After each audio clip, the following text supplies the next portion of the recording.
उनका जन्म भी नहीं हुआ था। बहुजन समाज पार्टी जब 14.6% वोट ला करके 2 विधायक जिता करके 17 पार्षद जिता करके और धमाल मचा दिया दिल्ली में, और आप वो कह रहे हैं हमसे कहेंगे वो? अरे उनको हमारे सामने है क्या वो? कुछ अगर एक सीट पे ये कहलवा दो किसी भी प्रत्याशी से कि बीएसपी ने 1 रुपया लिया है टिकट के नाम पर, तो आप जो कहें हम तैयार हैं। एक प्रत्याशी से आप कहलवा दीजिएगा। बहन कुमारी मायावती जी को अगर एक तरफ देखेंगे, उनके 4 बार के शासनकाल को अगर हम देखेंगे, तो वहाँ कोई भी पहले कोई रेवड़ी बांटने की बात नहीं हुई थी, मगर काम इतने हुए कि हम गिनाते गिनाते पूरा दिन लग जाएगा। पर काम इतने हुए 2012 के बाद फिर उत्थान क्यों नहीं हो रहा है उस स्तर पर, जिस स्तर पर आप लोग काम उपलब्धियां गिना रहे हो? जो वह उत्थान, किसका उत्थान? जनता का या बीएसपी का भी? वो सीटें नहीं आ रही हैं, इसके पीछे की वजह लोग जानना चाहते हैं। देखिए, मैं आपके चैनल के माध्यम से मैं बता देना चाहता हूँ कि वैसे तो आप लोग कहेंगे कि हर पदाधिकारी की यही बात होती है कि ये बहुजन समाज पार्टी एक मूवमेंट है और ये इन महान पुरुषों की विचारधारा है, ठीक है। और कोई भी आंदोलन, कोई भी मूवमेंट वो वेव की तरह होता है, और कभी नीचे कभी ऊपर। और इस देश के अंदर सबसे बड़ी बात है कि हमारा जो मूवमेंट है वो बहुजन समाज के लिए है। इस देश के सर्व समाज में जो लोग गरीब हैं उनके लिए है, खास तौर से SC/ST माइनॉरिटी के लिए है ये मूवमेंट।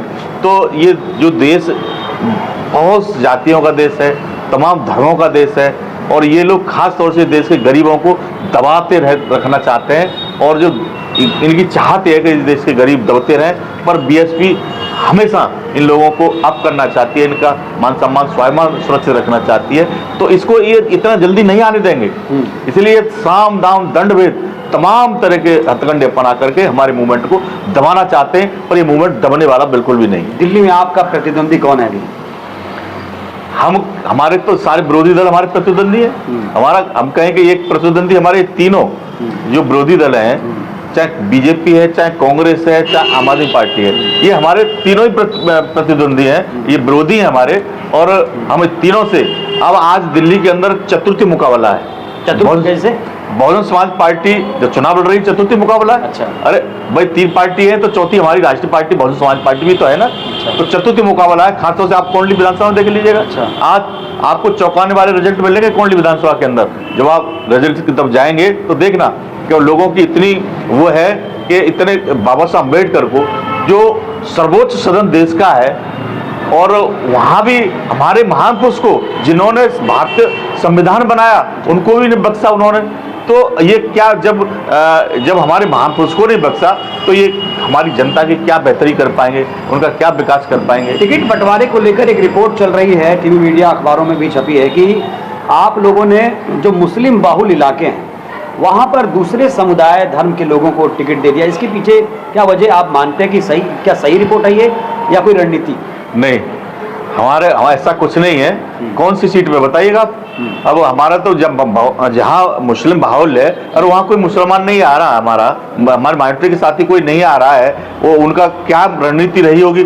पर हमें तो सीटें लड़ानी है अपने, जैसे हमें तो चुनाव लड़ाने काम करना ही करना है। सीट है मटिया महल मान लीजिए, तो एग्जाम्पल के तौर पे। हाँ, तो मटिया महल जब हमारा कोई माइनॉरिटी साथी हमारे पास नहीं आया है, अच्छा। तो फिर हम अपने कार्यकर्ता तो लड़ाएंगे चुनाव, खाली थोड़ी छोड़ देंगे। लेकिन अच्छी बात यह है कि तुगलकाबाद में आपने मुस्लिम उम्मीदवार दिया, क्या सोच के? तुगलकाबाद में हमने मुस्लिम उम्मीदवार दिया है, हमने संगम बिहार में मुस्लिम उम्मीदवार दिया है, हमने और कई 6 लक्ष्मी मुस्लिम उम्मीदवार दिया है। हमने पूरी दिल्ली के अंदर 6 मुस्लिम प्रत्याशी उतारने का काम किया है। ऐसा नहीं है, हमने सब समाज के लोगों को उतारा है। आप देखेंगे जाट समाज के भी हमारे प्रत्याशी है किराड़ी से, मुस्लिम तो है ही है हमारे, सब समाज के लोग हैं, ब्राह्मण भी है, बनिया भी है, त्रिनगर से हमारे, हर प्रकार के वैश्य समाज के भी। ऐसा नहीं है, हर समाज को हमने सम्मान दिया है और वही समीकरण बनाया है। हमने ये नहीं देखा कि यहाँ मुस्लिम आएगा, ऐसा कुछ नहीं। हमारा कोई ध्येय ऐसा नहीं रहता कि यहाँ मुस्लिम है तो मुस्लिम आएगा। अरे किसी मुसलमान को अगर टिकट चाहिए दिल्ली में तो वो आपके पास आएगा, कहाँ जाए, किसे अप्रोच करे? बीएसपी में आए तो बीएसपी में आए और जिस विधानसभा से वो चुनाव लड़ना चाहते हैं वहाँ काम करे। अच्छा। और काम करे तो उनको प्राथमिकता दी जाएगी। अच्छा। ऐसा कुछ नहीं है कि अगर काम नहीं करेंगे तो फिर कहाँ प्राथमिकता दी जाएगी। टिकट बंटवारे को लेकर भी आरोप लग रहे हैं, विरोधी लगा रहे हैं कि आप लोग पैसे लेके टिकट दे देते हैं, ये लगातार आरोप क्यों लगता है? अगर एक सीट पे हाँ ये कहलवा दो किसी प्रत्याशी से जी कि बीएसपी ने 1 रुपया लिया है टिकट के नाम पर, तो आप जो कहें हम तैयार हैं। एक प्रत्याशी से आप कहलवा दीजिएगा, सिंगल वन, और बिल्कुल ये निराधार है, गलत है और विरोधियों का काम है वो करेंगे। हम अपना काम कर रहे हैं, हमें उनकी उससे कोई मतलब नहीं, जो करते हैं करते रहे जी। केजरीवाल कह रहे हैं कि आप लोगों इसलिए चुनाव में लड़ रहे हो जिससे बीजेपी को फायदा हो। आप लोगों का कोई वजूद नहीं है दिल्ली में, फिर भी आप लोग चुनाव लड़ रहे हो जिससे बीजेपी मुनाफे में जाएगी। जब जिनकी आप बात कर रहे हैं, मैं उनका नाम भी नहीं लेना चाहता, अच्छा जिन उनका जन्म भी नहीं हुआ था, बहुजन समाज पार्टी जब 14.6% वोट ला करके 2 विधायक जिता करके 17 पार्षद जिता करके और धमाल मचा दिया दिल्ली में, और आप वो कह रहे हैं हमसे कहेंगे वो? अरे उनको हमारे सामने है क्या? वो कुछ नहीं, वो बेकार की बात है। बन रहे हैं ना लगातार, वो बनते रहे मुख्यमंत्री। अच्छा इससे कोई नहीं है, ये हमारा मूवमेंट है। अच्छा और हम अपने मूवमेंट को अपने हिसाब से चलाते हैं, आदरणीय बहन कुमारी मायावती जी के दिशा निर्देशों के हिसाब से चलाते हैं, और इस महान पुरुषों की जो विचारधारा है इसको हम लोग हमेशा इंप्लीमेंट करने का काम करते हैं। मूवमेंट का उद्देश्य तो यही है ना कि सत्ता में आए, लोगों की भागीदारी बढ़े। सत्ता में आए हैं और फिर आएंगे। मैंने कहा ना, ये आंदोलन है और आंदोलन वेव की तरह होता है, या नीचे ऊपर चलता रहता है। जैसे समुद्र में लहर आती है, आपने देखा हो, कभी 10 फुट ऊपर हो जाएंगी, कभी नीचे हो जाएंगी। ऐसे ही मूवमेंट है, कभी अप होगा कभी डाउन होगा, और पहले अप हुए डाउन होंगे। जब हमने शासन किया भी है और आज फिर नीचे आए तो फिर उसे अप करेंगे, इससे ज्यादा नीचे हो नहीं सकते। आप दिल्ली के प्रदेश अध्यक्ष हैं, लोगों के मन में एक सवाल खड़ा हो रहा है, बार बार पूछे भी जा रहे हैं, कमेंट भी कर रहे हैं लोग कि दिल्ली में बीएसपी सुप्रीमो बहन जी की रैली होगी कि नहीं? देखिए, बहन कुमारी मायावती जी ने अभी हम लोगों को बुलाया था जी और उन्होंने कहा कि भाई मैं तैयार हूँ, कोई दिक्कत नहीं है, मगर कारण है कि Z+ सुरक्षा के हिसाब से जो अपने सिस्टम को तैयार करना है तो मैं तैयार हूँ, मगर अगर हमें ऐसा कुछ लगा, हम 5 जोन अलग अलग हैं एक्चुअली, और 5 जोन दिल्ली में 5 जोन बांट रखा है, तो जो भी हमारे जोन के साथी आपस में समझौता करके चाहे एक कार्यक्रम करें या फिर जोन वाइज करें, अभी हम इसे खुलासा नहीं कर पाएंगे। बहन जी की तरफ से वो है, अब हम लोग जोन के लोग साथी बैठेंगे। मैं दर्शकों को एक संकेत दे रहा हूँ आपके हवाले से कि दिल्ली में बसपा सुप्रीमो जी की रैली हो सकती है। अभी ऐसा कुछ नहीं है। अच्छा, माननीय बहन जी ने कहा है अगर हमारा 5 जोनों का सिस्टम बन पाएगा तो हम रैली करेंगे, और अन्यथा ऐसा कुछ ही नहीं, फाइनल। अच्छा, रैली करेंगे तो ज्यादा फायदा होगा या नहीं करेंगे तभी उतना ही फायदा होगा? इसको लेकर आप नहीं फायदा माननीय बहन जी के आने से तो फायदा तो होता है जी। जब हमारी सुप्रीमो है, हमारे हर व्यक्ति की, हमारे हर वोटर की, इस देश के, इस दिल्ली के दबे कुचले लोगों की सबकी चाहता है आदरणीय बहन जी को बुलाया जाए। मगर बहन जी ने एक संदेश 9 अक्टूबर को आप लोग पहुंचे थे वहां पर, आदरणीय बहन जी इसी को मकसद को लेकर के कि चुनाव में किसी कारणवश कोई बात हो सकती है, इसलिए 9 अक्टूबर को आदरणीय बहन जी ने पूरे दिल्ली प्रदेश के लोगों को बुलाया था बहुजन प्रेरणा केंद्र 12 गुरुद्वारा रकाबागंज रोड पर, और एक रैली का संकेत ही दिया था। तो एक तरह का वो कर दिया था, बहन जी की वहाँ चुनाव का सारा सिस्टम बताया था। और नहीं तो आप लोग कहते समझौता गठबंधन की विषय बहुत अच्छा बताया था बहन जी ने। आज गठबंधन की बात इसीलिए खत्म कर दिया, आप लोग भी नहीं पूछते कि गठबंधन क्यों नहीं किया, क्योंकि बहन जी ने पहले ही क्लियर कर दिया था कि हम गठबंधन नहीं करेंगे, इसलिए अब आप लोग भी कोई क्वेश्चन नहीं करते। तो बहन जी ने पहले ही संकेत दे दिया था 9 अक्टूबर को। तो एक रैली होगी। आकाश जी की अभी 2 रैलियां हो चुकी हैं हमारी, और निरंतर अभी होंगी, और अगर बहन जी की नहीं हुई तो आकाश जी की धूमधाम रैलियां, बहुत सारी रैलियां होंगी। बहुत सही।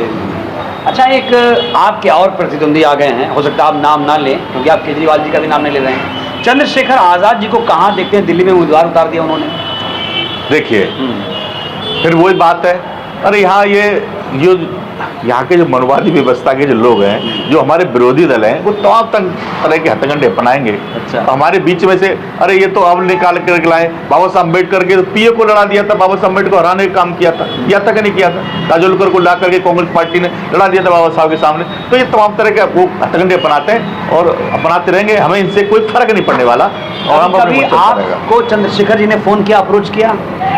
नहीं, वो क्यों करेंगे, वो दूसरा अपना पार्टी चला रहे हैं। नहीं, मैं इसलिए पूछ रहा हूँ क्योंकि वो लगातार कह रहे हैं कि मैं मुलाकात करना चाहता हूँ बहन जी से।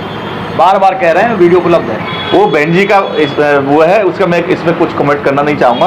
वो बहन जी के इस तरह का मामला उन्होंने बात की है कि नहीं की, क्योंकि मेरे को इसकी जानकारी बिल्कुल नहीं है। अच्छा, तो चलिए हम फाइनल पूछते हैं आपसे, दिल्ली में कितनी सीटें उम्मीद कर रहे हैं आप लोग? देखिए, दिल्ली में हम बड़े मजबूत तरह से लड़ रहे हैं और पिछले वर्ष की अपेक्षा यानी 2020 की अपेक्षा दिल्ली प्रदेश के अंदर हम लोग अप ही लेंगे। कुछ आपको देखने के लिए अच्छा मिलेगा, वोट परसेंटेज तो बढ़ेगा ही बढ़ेगा और कुछ चमत्कार बात बन सकती है, क्योंकि हमारी 8-10 सीटों पे इस तरह से फाइट है, चतुर्थी मुकाबला, ज़्यादा की मैं नहीं कह रहा, 8-10 सीट हमारी ऐसी हैं जिसमें अच्छे चतुर्थी मुकाबला है और हमारी वहाँ बात बन सकती है। बहनों कुमारी माधव जी ने कहा था कि ताकत लगा देंगे आप लोग, परसों ही कहा था कि तो चतुर्थी मुकाबला दिल्ली में, तो आपकी बात बन जाएगी, इसमें हमें फ़ायदा होता है।